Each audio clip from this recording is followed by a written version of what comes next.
और इस वक्त एक बड़ी खबर आपको बता दें। दरअसल तमिलनाडु में हुए हेलीकॉप्टर क्रैश में मारे गए 4 और जवानों की पहचान हो गई है।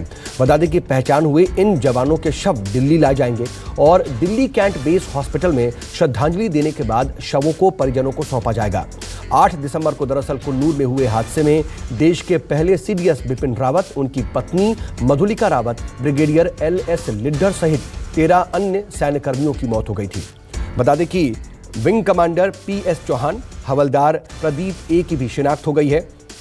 लांस नायक B साई तेजा और विवेक कुमार की भी पहचान कर ली गई है। दिल्ली कैंट बेस हॉस्पिटल में अब उन्हें श्रद्धांजलि दी जाएगी। दिल्ली में परिजनों को उनके पार्थिव शरीर सौंपे जाएंगे। 8 दिसंबर को तमिलनाडु के कुन्नूर में यह दर्दनाक हेलीकॉप्टर हादसा हो गया था, जिसमें देश के पहले CDS समेत 13 लोगों की मौत हो गई थी।